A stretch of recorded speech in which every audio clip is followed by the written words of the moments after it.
मैं आपको अंग्रेजी में एक्टिव और पैसिव के बारे में बताने जा रहा हूँ, जिसका आप ध्यानपूर्वक अध्ययन करें। अंग्रेजी में वॉइस वाच्य दो प्रकार के होते हैं। नंबर 1 एक्टिव वॉइस और नंबर 2 पैसिव वॉइस। एक्टिव का शाब्दिक अर्थ होता है सक्रिय होना, जिसके वाक्य में कर्ता सक्रिय रूप से कार्य करता है, तथा पैसिव का अर्थ होता है निष्क्रिय होना, जिसके वाक्य में ऑब्जेक्ट कर्म हमेशा सक्रिय रूप से कार्य करता है। मैं आपको एक्टिव से पैसिव के वाक्य किस प्रकार से बनाए जाते हैं, तो एक्टिव से पैसिव के वाक्य बनाते समय सबसे पहले हमें टेंस का ज्ञान होना जरूरी होता है। अगर टेंस का ज्ञान नहीं है तो हम एक्टिव से पैसिव का वाक्य नहीं बना सकते हैं। तो सबसे पहले मैं आपको प्रेजेंट सिंपल से एक्टिव से पैसिव के वाक्य बनाने के लिए जो फॉर्मूले जो सूत्र काम में लिए जाते हैं उनका अध्ययन करते हुए, और एक्टिव के वाक्य में केवल और केवल सिंगल ऑब्जेक्ट के बारे में मैं आपको वाक्य बताऊंगा। जैसे अपन लिख लेते हैं, राम राइट्स ए स्टोरी। ये अपन ने लिख लिया एक्टिव का सेंटेंस। इसमें देखो ये वाक्य है प्रेजेंट सिंपल का, और प्रेजेंट सिंपल के एस भाग का है, जिसको कहते हैं हम अफर्मेटिव सेंटेंस कह दो, चाहे आप असर्टिव सेंटेंस कह दो, जिसको कहते हैं सकारात्मक वाक्य। तो सकारात्मक वाक्य से अपन एक्टिव से पैसिव का किस प्रकार से वाक्य बनाते हैं, इसके लिए मैं आपको एक सूत्र डाल के दूंगा। लेकिन उससे पहले मैं आपको कुछ बातें और बता देना चाहता हूँ कि एक्टिव के वाक्य में सब्जेक्ट और ऑब्जेक्ट की यह पहचान होती है। सब्जेक्ट हमेशा वर्ब से पहले आता है और ऑब्जेक्ट हमेशा वर्ब के बाद में आता है। इसमें देखो ये वर्ब है और वर्ब से पहले यहाँ ये सब्जेक्ट है राम, वर्ब के बाद में ए स्टोरी ये ऑब्जेक्ट हो गया। और इसमें देखो एस ओ, मैं ब्रैकेट लिख देता हूँ एस ओ। इसमें केवल और केवल सिंगल ऑब्जेक्ट है, एस ओ का तो हो गया सिंगल ऑब्जेक्ट। आप हमेशा ध्यान रखो कि एक्टिव के वाक्य में अगर किसी हेल्पिंग वर्ब साइक्लिया का प्रयोग नहीं होगा तो ऑब्जेक्ट हमेशा 3 नंबर पे आएगा। 1 नंबर पे सब्जेक्ट आएगा और 2 नंबर पे हमेशा वर्ब आएगी। प्रेजेंट सिंपल में क्या होता है, यदि वाक्य का कर्ता सिंगुलर एकवचन का होगा तो गिवन के साथ में हमेशा एस या एस का प्रयोग होगा। गिवन का मतलब हो गया वर्ब की फर्स्ट फॉर्म, V2 का अर्थ हो गया वर्ब की सेकंड फॉर्म, V3 का अर्थ हो गया वर्ब की थर्ड फॉर्म। अब अपन ने देखो इसके साथ में यहाँ एस का प्रयोग कर रखा है, इसका मतलब ये प्रेजेंट सिंपल का वाक्य है। प्रेजेंट सिंपल में कर्ता एकवचन का यानी सिंगुलर का होने पर गिवन के साथ यानी वर्ब की फर्स्ट फॉर्म के साथ में एस या एस का प्रयोग होगा। यदि वाक्य का कर्ता प्लूरल बहुवचन का होगा तो गिवन के साथ में न एस का प्रयोग होगा और न ईएस का प्रयोग होगा।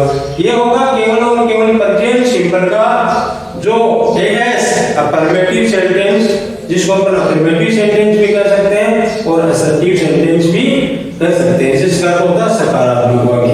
ये केवल और केवल असर्टिव सेंटेंस के लिए है जिसमें किसी प्रकार की एसवी का प्रयोग नहीं होगा। हम इसके 2 नंबर वाक्य में अगर हम जाते हैं तो इसमें एसवी का प्रयोग जरूर होता है। जैसे प्रेजेंट सिंपल में में एचवी दो प्रकार की काम करती है। नंबर एक दस और दूध। वाक्य का कर्ता एक वचन का होगा तो एचवी काम में लेंगे डज, बहुवचन का होगा तो एचवी काम में मिलेंगे अपने डू। एक्टिव से पेशी का वाक्य बनाते समय सबसे पहले हम प्रोनाउन संबंधित परिवर्तन करते हैं। प्रोनाउन संबंधित परिवर्तन जैसे I, my, me, our, we, our, us, you, your, you, he, his, him, she, her, her, it, it,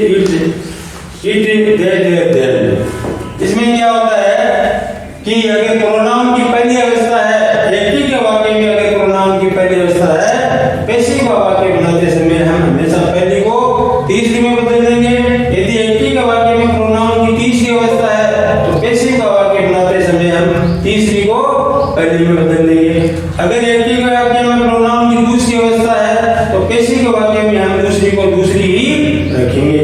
यदि एक्टिव के वाक्य में किसी का नाम है जो थर्ड पर्सन हो तो अपन नाम को नाम ही रखेंगे, या फिर नाम जैसे राम है श्याम हो गया तो हम उसको भी राम और श्याम ही रखेंगे। फिर एक्टिव से पैसिव का वाक्य बनाते समय हम ये भी ध्यान रखेंगे कि एक्टिव के वाक्य में वर्ब की चाहे फर्स्ट फॉर्म हो, चाहे सेकंड हो और चाहे थर्ड हो। पैसिव का वाक्य बनाते समय हम हमेशा केवल और केवल बी थ्री यानी वर्ब की थर्ड फॉर्म ही काम में लेंगे।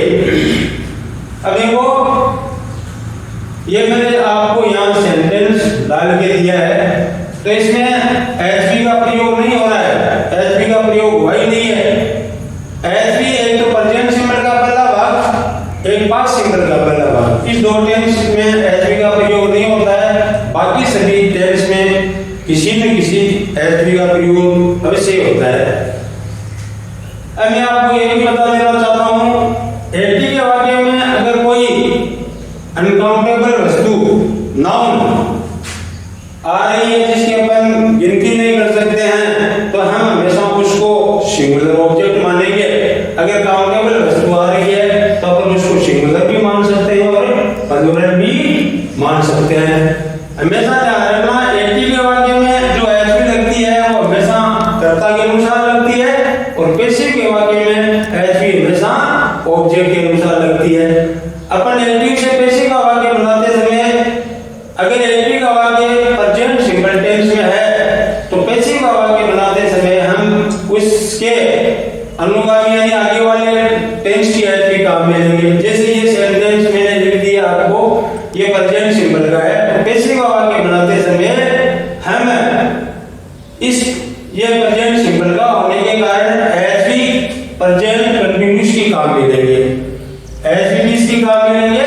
प्रेजेंट कंटीन्यूअस की। प्रेजेंट कंटीन्यूअस में तीन एचवी प्रयोग में जाती हैं, इज, आर और एम। यदि वाक्य का ऑब्जेक्ट सिंगुलर एक वचन है तो एचवी काम में ले लेंगे अपन इज। वाक्य का ऑब्जेक्ट प्लूरल बहुवचन का है तो एचवी काम में ले लेंगे अपन आर। और वाक्य का अगर ऑब्जेक्ट आई है तो एचवी काम में ले लेंगे अपन एम। अब मैं आपको एक्टिव से पैसिव का वाक्य बनाने के लिए एक फॉर्मूला डाल के दे रहा हूं जो सिंगल ऑब्जेक्ट के लिए है। सबसे पहले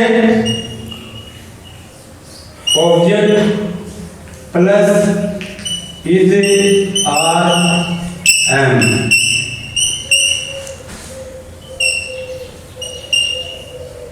plus V3 plus Y plus subject plus ETC। यह है एसओ सिंगल ऑब्जेक्ट। एसओ है सिंगल ऑब्जेक्ट है। प्रेजेंट सिंबल का एक नंबर का सेंटेंस है। इसमें भी देखो एसओ ये सेंटेंस, इसमें जो ऑब्जेक्ट है वो सिंगल ही है इसलिए मैंने ऊपर लिखा है इसको एसओ। अपन ये जो सिंगल ऑब्जेक्ट हो गया और इसको लिख सकते हैं एस। ये प्रेजेंट सिंबल का अफर्मेटिव सेंटेंस हो गया। तो प्रेजेंट यदि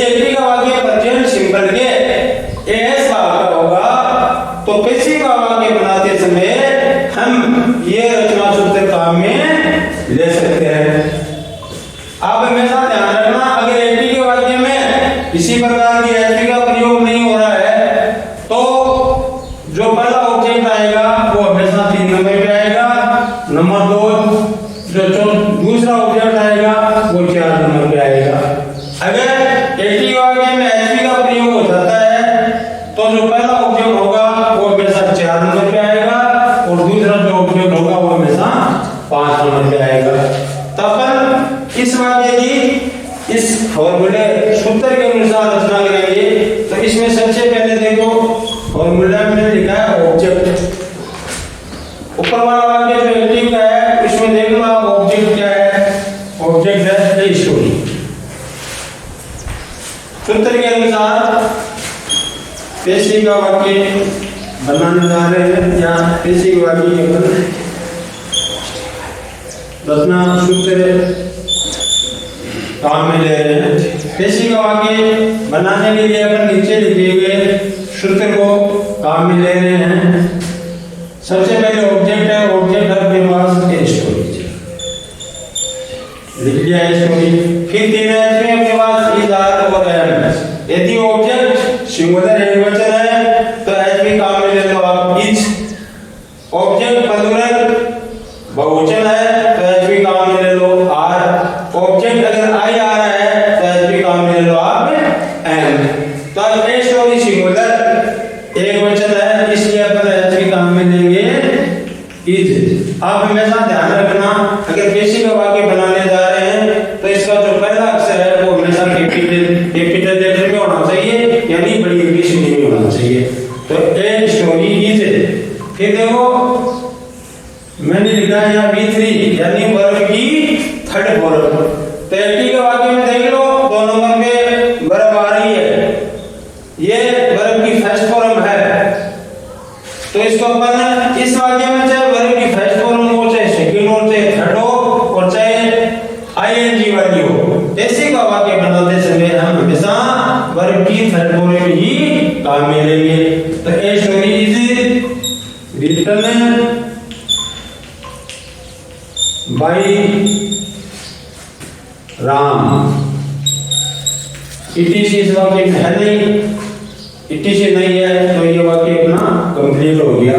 और ये हो गया एस को सिंगल ऑब्जेक्ट, सिंगल ऑब्जेक्ट। आप हमेशा ध्यान रखो कि एटी का वाक्य अगर असर्टिव है तो पेशी का वाक्य भी हमेशा असर्टिव में बढ़ेगा।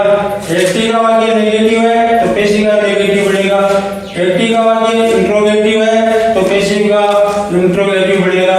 एटी का इंट्रोगेटिव नेगेटिव है तो पेशी का इंट्रोगेटिव नेगेटिव बढ़ेगा। एटी का वाक्य अगर डब्ल्यूएस वर्ड से शुरू हो रहा है तो पेशी का भी डब्ल्यूएस वर्ड से शुरू होगा। लेकिन अगर एटी का वाक्य से शुरू हो रहा है तो पेशी का वाक्य हमेशा बाई से शुरू होगा। एटी का वाक्य अगर से शुरू हो रहा है तो पेशी का वाक्य हमेशा उससे शुरू होगा। ये ध्यान रखना। ये जो मैंने आपके लिए यहाँ सूत्र फॉर्मूला यानी रचना सूत्र डाला है केवल और केवल सिंगल ऑब्जेक्ट के लिए, इसको आप ध्यानपूर्वक देखिए, ध्यानपूर्वक पढ़ें। आपको अगर ये रचना सूत्र ये सूत्र याद हो गया तो आपको एक्टिव से पैसिव का वाक्य बनाते समय किसी प्रकार की कोई मैं आपको बताने जा रहा हूँ कि यदि एक्टिव का वाक्य प्रेजेंट सिंपल के एनएस नेगेटिव सेंटेंस का होगा तो पैसिव का वाक्य बनाते समय अपन ये रचना सूत्र काम में लेंगे। जैसे मैंने लिखा एक्टिव ही does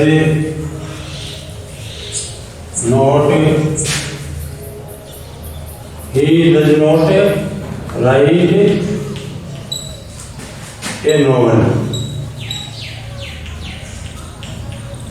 ये हो गया एनएस प्रेजेंट सिंपल का एनएस यानी नेगेटिव सेंटेंस। प्रेजेंट सिंपल में जो एनएस भाग होता है उसमें क्या होता है, यदि वाक्य का कर्ता सिंगुलर एकवचन का होगा तो एच भी काम में लेते हैं अपन डज।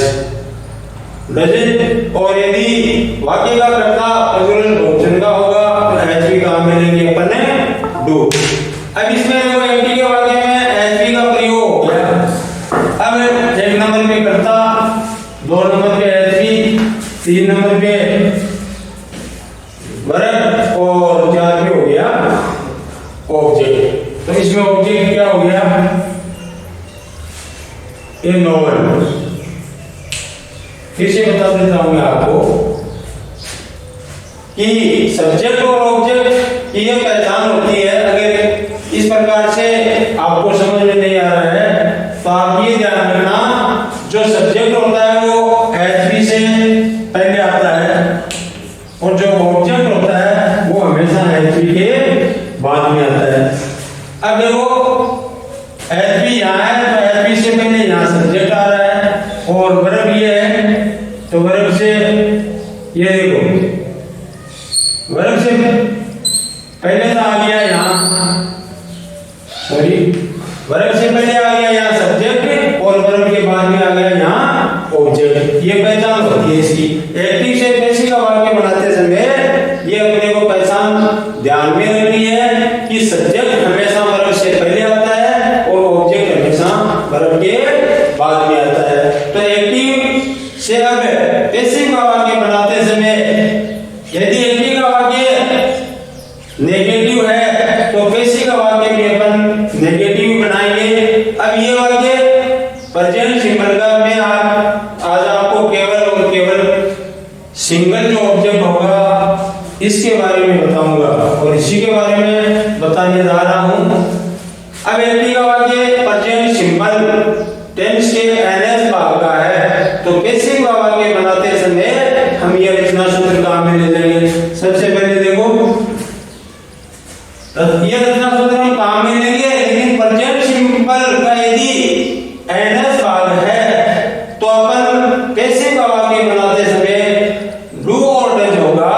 प्रेजेंट सिंपल में एज बी डू और डज, लेकिन प्रेजेंट कंटीन्यूअस में एज बी इज आर और एम। कहने का मतलब ये होगा कि प्रेजेंट सिंपल का वाक्य चाहे एस भाग का हो, चाहे एनएस का हो, चाहे आईएस का हो, चाहे आईएनएस का हो, चाहे डब्ल्यूएच वर्ड से हो, पैसिव का वाक्य बनाते समय हम प्रेजेंट कंटीन्यूअस की एचवी काम में लेंगे। प्रेजेंट कंटीन्यूअस टेंस में 3 प्रकार की एचवी मैं पहले आपको बता चुका हूं, एक बार फिर से बता देता हूं। 3 प्रकार की एचवी काम में लेते हैं, इज, आर और एम। तो अब एक्टिव से पैसिव का वाक्य बनाते समय एक्टिव वाक्य है। अब एक्टिव वाक्य को देखेंगे कि ये एस है एनएस है। एस होता है अफर्मेटिव सेंटेंस और एनएस होता है नेगेटिव सेंटेंस। तो एक्टिव वाक्य में नोट का प्रयोग हो रहा है और मैंने पोस्टर में लिख रखा है, ब्रैकेट में लिख रखा है एनएस नेगेटिव सेंटेंस। तो मैं आपको एक बार फिर से ऑब्जेक्ट और सब्जेक्ट की पहचान बता देना चाहता हूं कि सब्जेक्ट हमेशा वर्ब से पहले आता है और ऑब्जेक्ट हमेशा वर्ब के बाद में आता है। ये ध्यान रखना है।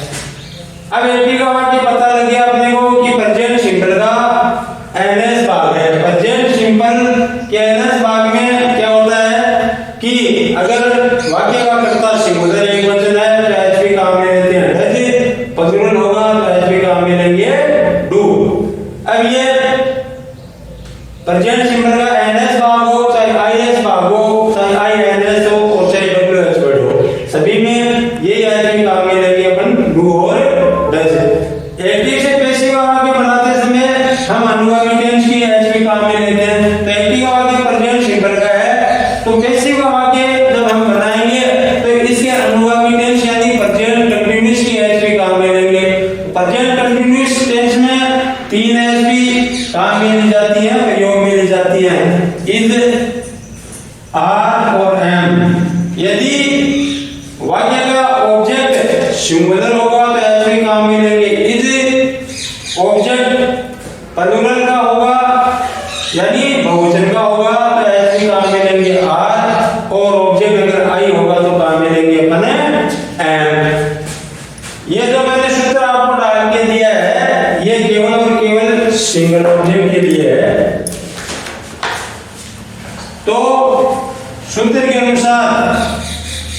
हम वाक्य की रचना करेंगे, वाक्य को कंप्लीट करेंगे।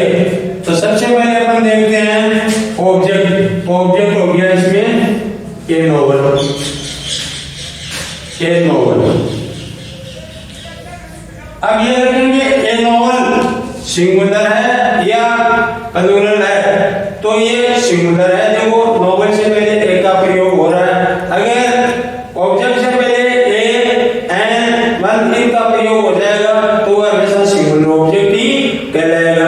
अगर यहाँ एक के वाक्य में कोई वस्तु, कोई नाउन अगर अनकाउंटेबल जिसकी अपन गिनती नहीं कर सकते हैं, जैसे टी, चाय, वाटर, पानी, जैसे शुगर, चीनी, ब्लॉक शुगर, शक्कर, जेगरी, गुड़, ये अनकाउंटेबल वस्तुएं होती हैं। अपन इसकी गिनती नहीं कर सकते, इसलिए अपन हम हमेशा इसको केवल और केवल सिंगुलर ऑब्जेक्ट ही मानेंगे।